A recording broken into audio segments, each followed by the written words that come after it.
Hi, welcome back to the workshop. Today we're looking at Oxford Rail's brand new J26. Now Mike, these look exquisite.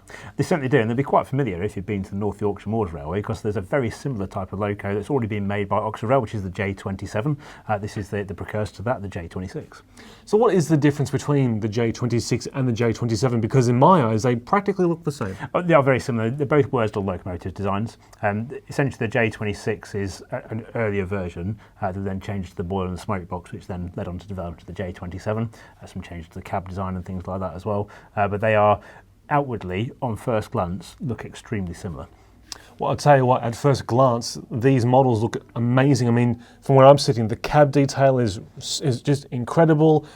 Also, the fact that you've got the interior frame detail as well with the motion gear, they're just such highly detailed models. Well, yeah, and actually, I think Oxford Rail's put quite a lot of effort in to upgrade over what they did with the J27 when they first released that, which came out in about 2021 when they did that.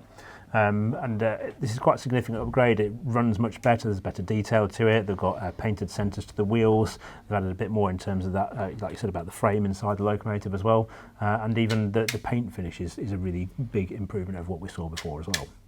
So to get the detail, are these die-cast or are these just really good plastic models? These are injection moulded plastic models in terms of the body and the structure of them. The weight all comes from the chassis that goes inside the boiler. But they have done a good job of creating that kind of, at first glance you'd think actually the boiler was potentially die-cast on this because of the way the paint finish is on it as well. You've got that kind of sheen that you get with a die-cast model sometimes. And it's very nicely done, very nicely put together. They're well built. You've got detail difference between different locos as well. So, for example, you've got the earlier safety valves on 1057 in the LNER livery, and you've got the later type on 65767, which is the BR liveried version. There's plenty of variations to take into account here as well. Absolutely, and of course, as you can see on the video, it just ran so smoothly on the layout. They were just flawless, really. They were just a wonderful, wonderful layout locomotive. Yeah, that's right, and it's one of the things that did impress me as well about this, because the J27s, one or two of those I had experience with, did have some little problems with the contact to the pickups.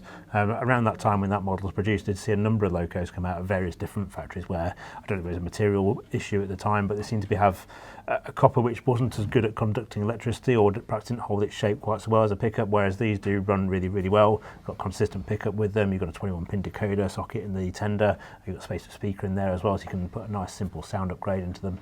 And they really are a complete package and quite reasonably priced too. The exciting and ever-expanding world of TT120 scale is here, and it's all available to you through the Key Model World shop. Online, we have availability of locomotives, rolling stock, buildings, accessories and track from the Hornby TT120 range, plus our own exclusive collection of PGM models laser cut kits for platforms, viaducts and tunnel mouths as well. Plus you can pre-order new items from manufactured in TT120 scale with us, including Hornby's J50 060 tanks and Class 37s, as well as the Revolution Trains JNA and MMA bogie wagons for TT120 scale. Head on over to keymodelworld.com/shop to explore the full range, and don't forget to check out our videos of the products that are available for the range, both on the shop and on Key Model World itself. Welcome to the exciting world of TT120. Now, you mentioned before we've got the BR version and the LNER version. Are there any more livery variations coming? There are actually. There's also an original P2, which was the Northeastern Railway code for the J27, which is available in its Northeastern Railway line livery. There's also a later BR version with the lake crest on the side of the tender, so you can go right from the start of the P2/J26 history right back in the early 1900s, the first of these being built in 1904, right until the last being withdrawn in the mid-1960s. Lovely. Now, before you mentioned that they're also very reasonably priced, how much are they selling for, and importantly, when can people buy them? Well, they're priced at £129.95 per loco, which I think is actually quite a reasonable price for one of these, and they are in stock now with all the Oxford Rail stockists across the country. Well, if you are a fan of Northeastern steam and particularly the J26s, then these models from Oxford Rail could very well be for you and your collection, and you can read a full review in HM221, our November 2025 edition of Hornby magazine. That's right, it's also available online at keymodelworld.com, where you can read that full same review with this video, as well as all the photographs of the models too. Thank you very much for watching, and we'll see you next time.